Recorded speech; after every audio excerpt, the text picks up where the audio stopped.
Hong Kong মানেই আমাদের চোখে ভেসে ওঠে আকাশছোঁয়া বিল্ডিং আর ব্যস্ত শহরে জীবন, কিন্তু এই ব্যস্ততার মাঝেই লাউন্তাও দ্বীপের পাহাড়ের উপর লুকিয়ে আছে অসাধারণ শান্তির স্থান। আজ আমরা যাচ্ছি বিশ্বখ্যাত তিয়ানতান বুদ্ধা বা বিগ বুদ্ধা নামে যা বেশি পরিচিত এটি দর্শন করতে। এটি পৃথিবীর সবচেয়ে বড় বসা বুদ্ধমূর্তি। আজকের এই ভিডিওতে আমি আপনাদেরকে দেখাবো কিভাবে এখানে আসবেন, এখানে কি কি দেখার আছে আর কিছু মজার অজানা তথ্য। চলুন শুরু করি হংকংয়ের সবচেয়ে সুন্দর শান্ত জায়গাগুলোর মধ্যে একটিতে আজকের আমাদের এই ভ্রমণ। দর্শক মণ্ডলী, আজকে আপনাদেরকে আমরা নিয়ে যাব হংকংয়ের একটি স্বর্গীয় দ্বীপ, যেখানে আমরা দেখতে পাবো তিয়ানতান বুদ্ধা বা বিগ বুদ্ধা নামে যেটা বেশি পরিচিত।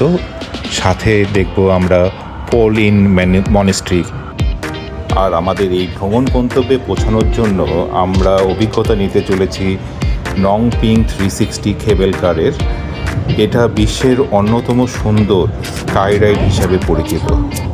প্রথমে আমরা এমটিআরের টুং চুং স্টেশনে যাব, যেটা হচ্ছে এই নংপিং 360 কেবল কারের বেস স্টেশন।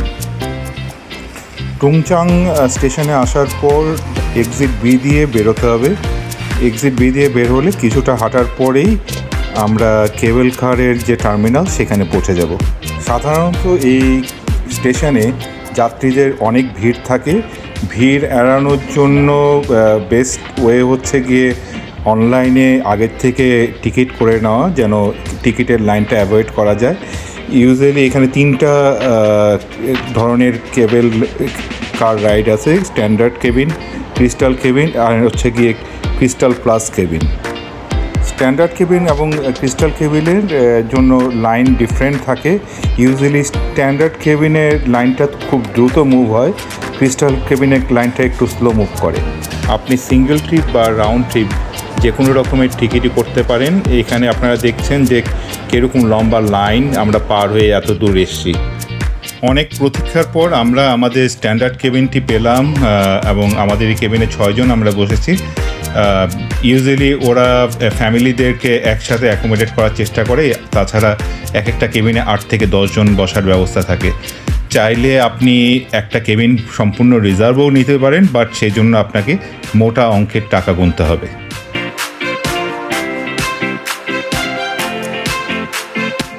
টুংচাং থেকে নংপিং পর্যন্ত এই সম্পূর্ণ যাত্রাপথটি হচ্ছে গিয়ে 5.7 কিলোমিটারের, যেটা পার হতে এই কেবল কারে আমাদের 25 মিনিটের মতো সময় লাগবে।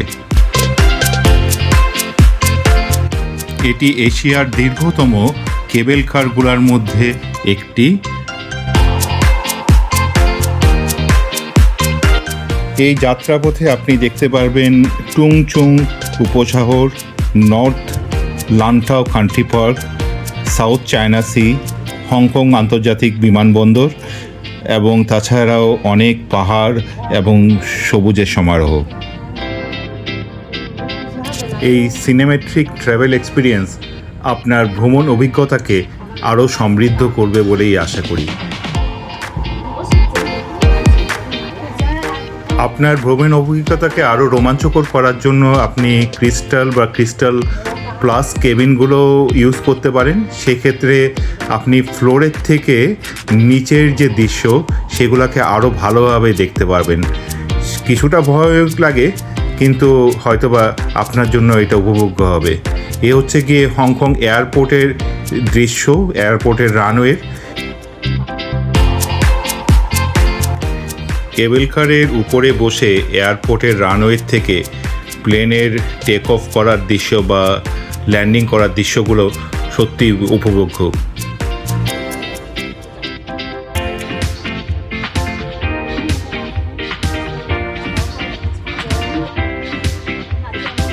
আপনি কেবল কারের থেকে দেখতে পারবেন দূরে হংকং শহরের উঁচু ইমারতগুলো, নীল সমুদ্র।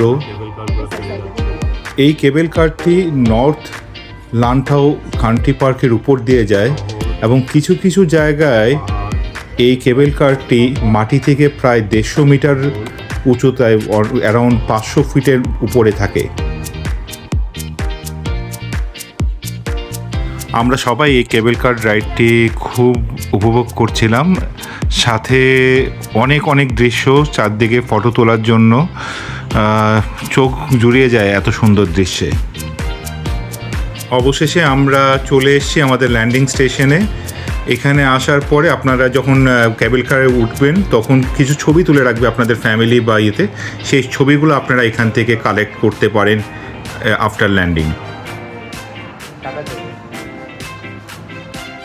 ল্যান্ডিং স্টেশন থেকে বের হয়ে বিগ বুদ্ধার এই দূরের থেকে যে দৃশ্য, এটা খুবই মনোমুগ্ধকর ছিল। চারদিকে স্প্রিংয়ের সব ফুলের গাছ, রং, মনে হয় যে একটা বসন্তের এক সুন্দর আবহাওয়া, নীল আকাশ, তার মধ্যে বিগ বুদ্ধা দূরের থেকে দেখা এক অনন্য অনুভূতি।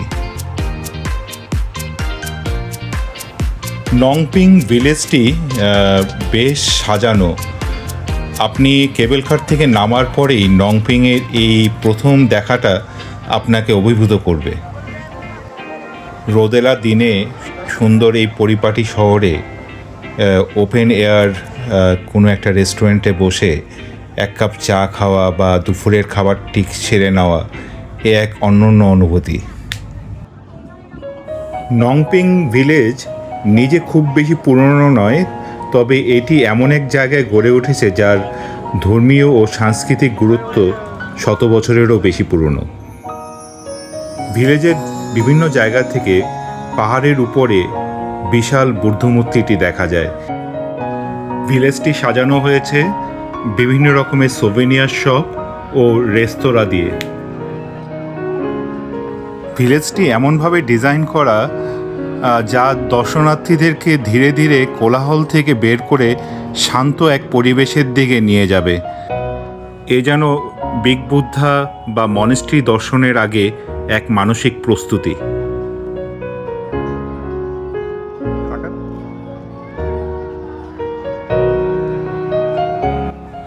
ভিলেজের বোধিপাথে থাকা মূর্তিগুলো বিভিন্ন বুদ্ধ ধর্মের বিভিন্ন গুরুত্বপূর্ণ ব্যক্তিদেরকে প্রতিনিধিত্ব করে। এখানে দেখা যাবে বৌদ্ধ ধর্মের 12 ডিভাইন জেনারেলসের মূর্তি। এই 12 জন রক্ষক দেবতা বছরের 12 মাসকে বা চীনা রাশিচক্রের 12টি প্রাণীকে রিপ্রেজেন্ট করে। প্রতিটি ডিভাইন জেনারেল একটি করে রাশিচক্রের প্রাণীর সাথে যুক্ত, যেমন ইঁদুর, গরু, বাঘ, খরগোশ ইত্যাদি। এই বোধিপাথ অতিক্রম করে আমরা এখন চলে এসেছি বিগ বুদ্ধার যে স্টেয়ার্সগুলো, সেটার সামনে। অ্যারাউন্ড 268টা সিঁড়ি আমাদেরকে এখানে পার হতে হবে বিগ বুদ্ধার কাছে যাওয়ার জন্য। 268টা সিঁড়ি ভেঙে উপরে ওঠা শুরুতে অসাধ্যকর মনে হলেও এই সিঁড়িগুলো এমনভাবে বিন্যস্ত যে আপনি এই ক্লান্তি অনুভব করবেন না। তাছাড়াও উপরে উঠলে চারপাশের পাহাড়, প্রকৃতির যে অপূর্ব দৃশ্য আপনি দেখবেন, তাতে এই ক্লান্তি আপনি অচিরেই ভুলে যাবেন। এই বিশাল ব্রোঞ্জের মূর্তি তৈরি হতে প্রায় 10-12 বছর সময় লেগেছিল এবং এর ওজন প্রায় 250 টনেরও বেশি। দূর থেকে বিশাল লাগলেও কাছে গেলে বিস্ময় লাগে। আর বেশি বাকি নেই, আর একটু উপরে উঠলেই আমরা এই বিশাল বুদ্ধমূর্তিকে সবচেয়ে কাছে থেকে দেখতে পাব। চলুন দেখে আসি কাছে থেকে এই বিশাল বিস্ময়কে।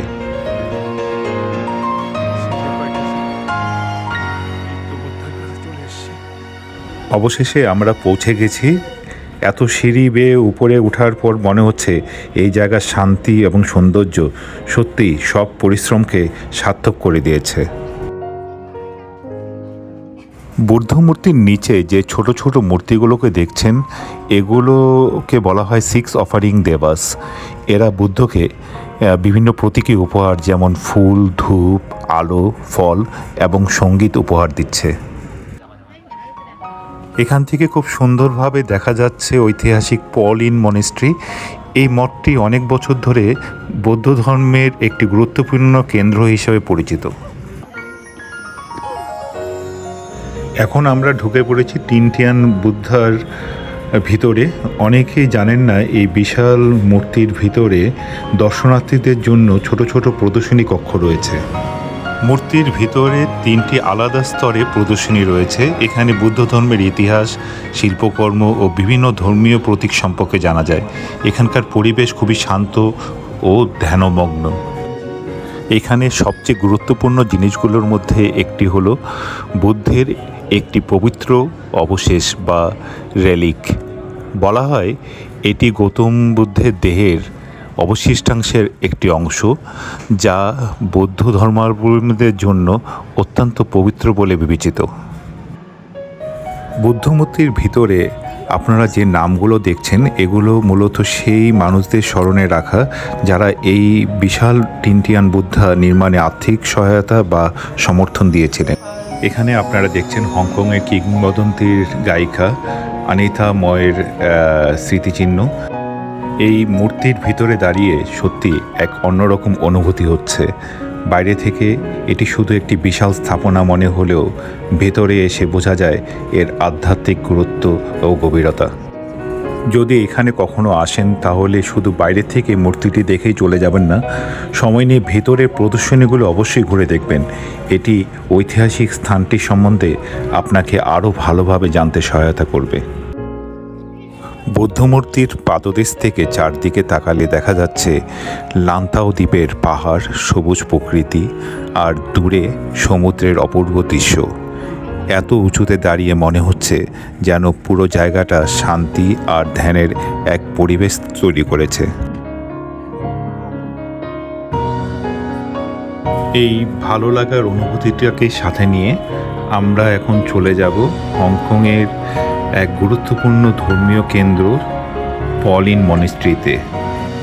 1906 সালে 3জন বুদ্ধ ভিক্ষুর হাত ধরে এই পবিত্র মনিস্ট্রির যাত্রা শুরু হয়। পলিন শব্দের অর্থ মূল্যবান পদ্ম, যা বৌদ্ধ ধর্মের পবিত্রতা ও জ্ঞানের প্রতীক। এখানেই অবস্থিত বিখ্যাত গ্র্যান্ড হল অফ 10,000 বুদ্ধাজের, যেখানে হাজার হাজার ছোট ছোট বুদ্ধ মূর্তি দেখা যায়। শান্ত পাহাড়ি পরিবেশে অবস্থিত এই মঠটি হংকংয়ের অন্যতম গুরুত্বপূর্ণ আধ্যাত্মিক কেন্দ্র। এই মনেস্ট্রিটি নির্মাণের সময় প্রাকৃতিক পাহাড়ি পরিবেশকে সংরক্ষণ করা হয়েছে, তাই চারপাশে সবুজ বন ও পাহাড় এখনও অক্ষুণ্ণ। মনেস্ট্রিতে ঢোকার সাথে সাথে আমরা চলে এলাম হল অফ 4 হেভেনলি কিংস বা 4 স্বর্গীয় রাজার হলে। এটি অত্যন্ত গুরুত্বপূর্ণ একটি প্রার্থনা কক্ষ, যা মূল প্রবেশদ্বারের সাথে সংযুক্ত। এই 4 স্বর্গীয় রাজা হলো মন্দিরের প্রবেশদ্বারে রক্ষাকর্তা দেবতা, যাদের উপস্থিতি মন্দিরকে সকল অশুভ শক্তি থেকে রক্ষা করে। আমরা এখন যাচ্ছি মনেস্ট্রির মেইন টেম্পল হলের দিকে। এটি মঠের প্রাণকেন্দ্র, যেখানে ভক্তরা প্রার্থনা, ধ্যান ও বৌদ্ধ আনুষ্ঠানিকতা সম্পূর্ণ করেন। মূল মূর্তি এখানে স্থাপন করা হয়েছে, যা দর্শনার্থীদের জন্য এক আধ্যাত্মিক অভিজ্ঞতা কেন্দ্র।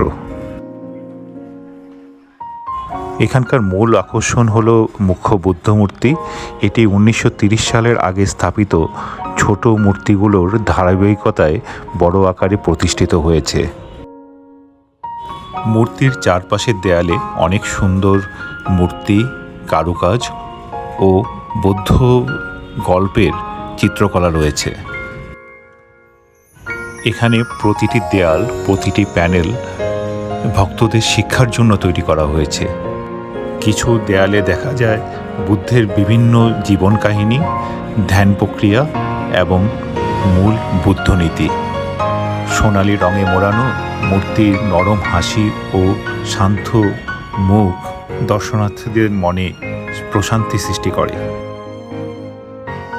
এই মন্দিরের স্থাপত্য খুবই সুন্দর এবং চীনা ঐতিহাসিক শৈলীতে তৈরি। লাল রঙের কাঠামো, সোনালি সজ্জা এবং ছাদের কারুকাজ চোখে পড়ার মতো। মূল মন্দির থেকে আমরা এখন এসেছি গ্র্যান্ড হল অফ 10,000 বুদ্ধা দেখতে। এখানে হাজার হাজার ছোট বুদ্ধমূর্তি দেয়ালে সাজানো রয়েছে, যা সত্যি চোখ জুড়িয়ে দেয়। হলটি 3টি প্রধান স্তরে বিভক্ত। দেয়ালের প্রতিটি স্তরে ছোট বুদ্ধমূর্তি ও আলপনার করা রয়েছে। হলের ছাদে সোনালী নকশা এবং ধর্মীয় প্রতীকগুলোকে খুব সুন্দরভাবে প্রদর্শন করানো হয়েছে। মন্দিরের বাইরের ডেকোরেশনে সাধারণত 3টি রঙের ব্যবহার দেখা যায়। লাল সৌভাগ্য ও শক্তির প্রতীক, সোনালী পবিত্রতা ও জ্ঞানের প্রতীক, সবুজ প্রকৃতি ও শান্তির প্রতীক হিসাবে এখানে ব্যবহৃত হয়েছে। এই শিল্পকর্মগুলো শুধু সৌন্দর্যের জন্য নয়, বরং বৌদ্ধ ধর্মের দর্শন, আধ্যাত্মিক পরিবেশ তৈরি করা ও দর্শনার্থীদেরকে ধর্মীয় অনুভূতির সাথে যুক্ত করার জন্য ব্যবহার করা হয়েছে।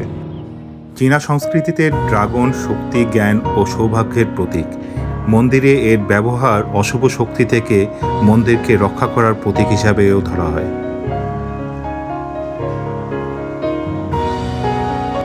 মনিস্ট্রির ভিতরে অবস্থিত এই ভেজ রেস্তোরাঁটি বহুদিন যাবৎ দর্শনার্থীদেরকে নিরামিষ খাবার পরিবেশন করছে।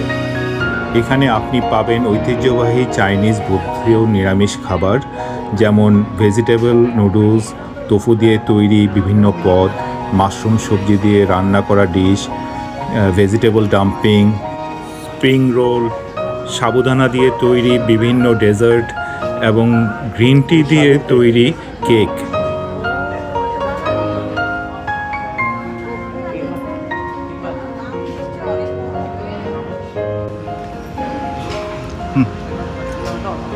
এটা সিসেমি বল, পুরো তিলের ভেতরে এই কালোটা কি আমি বুঝতে পারছি না, খেয়ে দেখতে হবে। ওকে। আর এটা পুরাটা তিল দিয়ে তৈরি, সাদা তিল। বাবান কোনটা খেলি? এটা এটা কি ছিল? সুইট একটা। ও সুইট ডেজার্ট, এই আমার জন্য একটু রাখিস। আর এগুলা হচ্ছে ঝাল আইটেম। এটা স্প্রিং রোল। এটা কি ছিল? এটা খেয়ে দেখো একটু। এটা বিস্কিটের মতো, স্পঞ্জি। এটা খেয়ে দেখো। আর এটা কি? এটা ওই যে বান ভাঙো তো। ও ওই যে কালকে যেটা। হ্যাঁ হ্যাঁ, ভেতরে সবজি। তো আমরা মনেস্ট্রির ভিতরে এই ক্যাফেটার থেকে নিলাম। এখানে সবই ভেজিটেরিয়ান মিল। এখান থেকে খেয়ে দিয়ে আমরা বেরিয়ে যাব। It was a wonderful day so far. আসলে খুব মজার খাবার।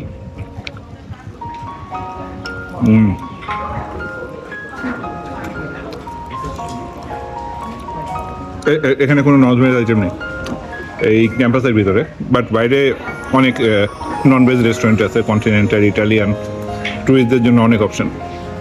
বাট মনেস্ট্রির ভিতরে অনলি ভেজ। সো আমরা যেহেতু মনেস্ট্রির ভিতরে এই মুহূর্তে, সো জাস্ট ভেজ খাচ্ছি। নংপিং ভিলেজ থেকে আজকের মতো আমরা এখানেই বিদায় নেব। আশা করি আজকের ভিডিওটি আপনাদের ভালো লেগেছে। আপনাদের ভালো লাগলে আমাদের চ্যানেলটি সাবস্ক্রাইব করে আমাদেরকে অনুপ্রাণিত করবেন। ধন্যবাদ সবাইকে আমাদের সাথে থাকার জন্য।